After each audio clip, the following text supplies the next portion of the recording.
através do Itamaraty, iniciou formalmente o processo para aplicar a lei da reciprocidade econômica contra os Estados Unidos.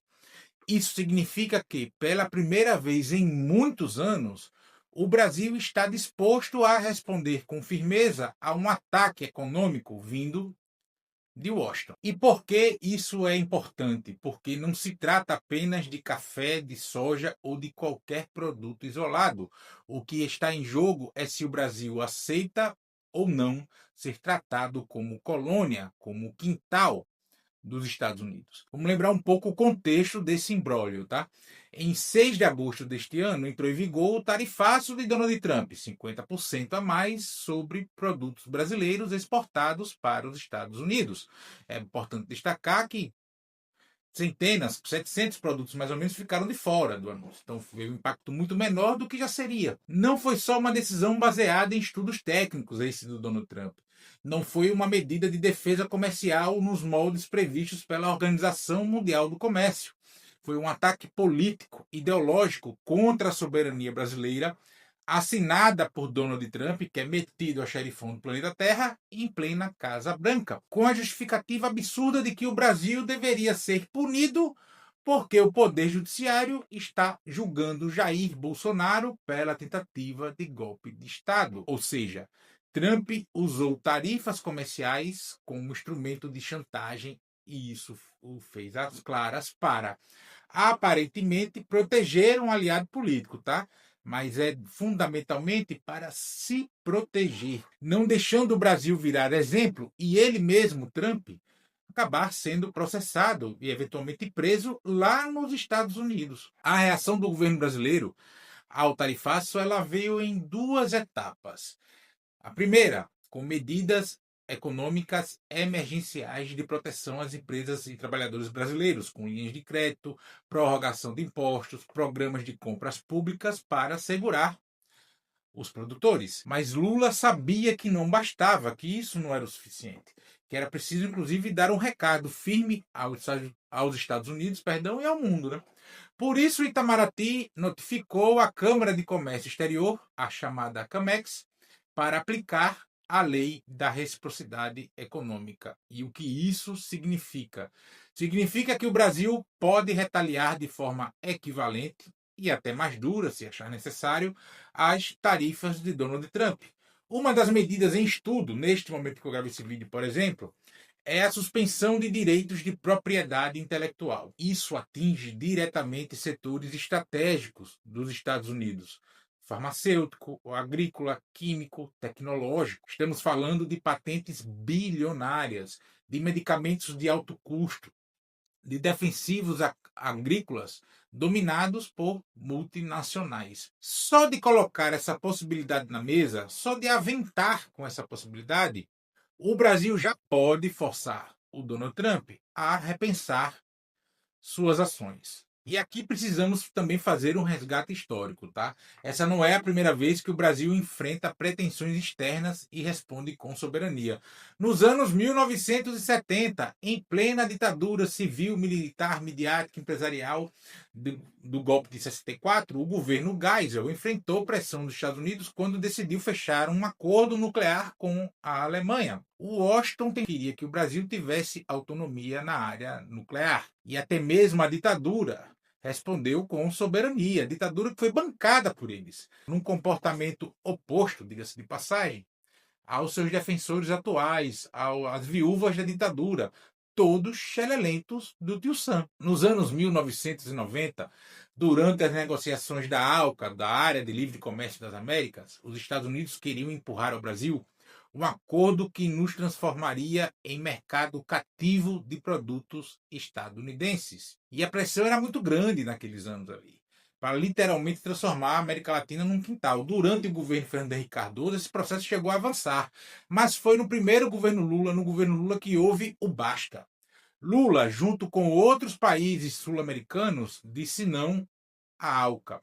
Foi um recado histórico. O Brasil não aceitaria abrir mão de sua soberania econômica em troca de promessas vazias de integração subordinada. Mais recentemente, em 2007, quando o Brasil decidiu investir no pré-sal e a Petrobras descobriu reservas gigantescas de petróleo, houve enorme pressão internacional.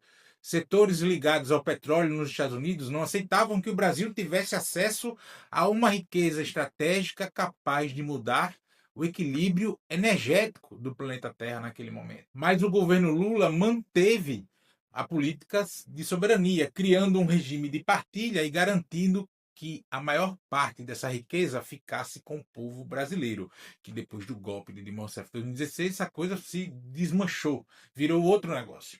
Mas esses exemplos mostram que sempre que o Brasil se levanta para defender sua autonomia, vem a pressão externa e interna também, graças aos quinta colunas que temos no país. E sempre que cedemos, perdemos décadas de desenvolvimento. Agora, com esse tarifaço de Donald Trump, estamos diante de mais uma dessas encruzilhadas históricas. A diferença é que, desta vez, o Brasil tem instrumentos jurídicos claros, como a lei da reciprocidade econômica, e apoio internacional de outros países e blocos, em especial o BRICS. O mundo não é mais unipolar e é isso que irrita Donald Trump, que tenta agir como se estivéssemos nos anos 1990, quando os Estados Unidos podiam impor sua vontade sem resistência e até sem questionamentos. Mas o cenário mudou. Mas vamos lá, é evidente, tá? Também é evidente que a postura brasileira pode gerar complicações nesse rolê. Se o Brasil aplicar medidas contra patentes, os Estados Unidos podem retaliar ainda mais, podem tentar nos isolar em organismos internacionais, podem dobrar a aposta na retórica de ataque à soberania, ataque ao poder judiciário, ao Estado brasileiro. Mas veja bem, eles já romperam as regras. Foram eles, os Estados Unidos, que usaram tarifas comerciais de forma ilegal. Portanto, é legítimo que o Brasil responda. E ao responder, mostramos que não somos submissos. Além disso, obviamente, o impacto da tarifa dos Estados Unidos na economia brasileira, é importante destacar isso, são mínimos. Como está posto agora, ficam ali perto de 1% do PIB, mais ou menos até.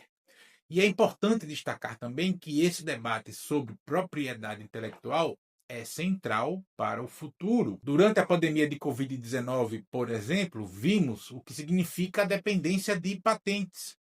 O Brasil e outros países emergentes ficaram quase que de joelhos diante das Big Pharma, esperando vacinas que estavam guardadas em cofres multinacionais. Mas agora, ao colocar na mesa a possibilidade de quebrar patentes, Lula recoloca o Brasil num debate sobre justiça econômica global. Não podemos ser reféns de monopólios tecnológicos. Essa disputa é também uma batalha de narrativas. Também é importante destacar isso. O discurso. Donald Trump tenta vender ao seu eleitorado a ideia de proteção à economia dos Estados Unidos, mas na prática ele está prejudicando trabalhadores e consumidores estadunidenses que vão pagar mais caro, né, pelos produtos que saem do Brasil. Além de tentar vender como um defensor da liberdade e tal, de combater autoritarismo no mundo, quando na verdade ele cada vez mais se comporta como autocrata, perdão. Enquanto isso, Lula mostra ao mundo que defende o Brasil com firmeza, dentro da legislação brasileira e sem submissão. Defender a soberania nacional não é radicalismo, muito menos inconsequência. Inconsequente é aceitar passivamente que um presidente estrangeiro dite os rumos da nossa economia. E consequente é imaginar que o Brasil deve ser punido porque seu poder judiciário julga crimes contra a democracia cometidos por um ex-presidente de viés autoritário. Fascistoide mesmo. Estamos diante de um momento em que será lembrado no futuro. Assim como lembramos o não à ALCA, o acordo nuclear de Geisel e a defesa do pré-sal, este será lembrado como o momento em que Lula disse basta. O Brasil não se ajoelha. A Camex, gente, tem 30 dias para avaliar. E esse prazo também se deve porque a lei da reciprocidade é nova e é a primeira vez, inclusive, que está sendo usada. Mas a simples abertura desse processo já é um ato político de bom peso, de relativo peso, tá? O recado está dado. O Brasil não aceita ser humilhado. Nós não somos colônia. Temos alternativas comerciais, temos outros parceiros estratégicos. Soberania não é apenas uma palavra bonita, é o direito de decidir os rumos do país sem pedir bênção a seu ninguém, inclusive a Washington.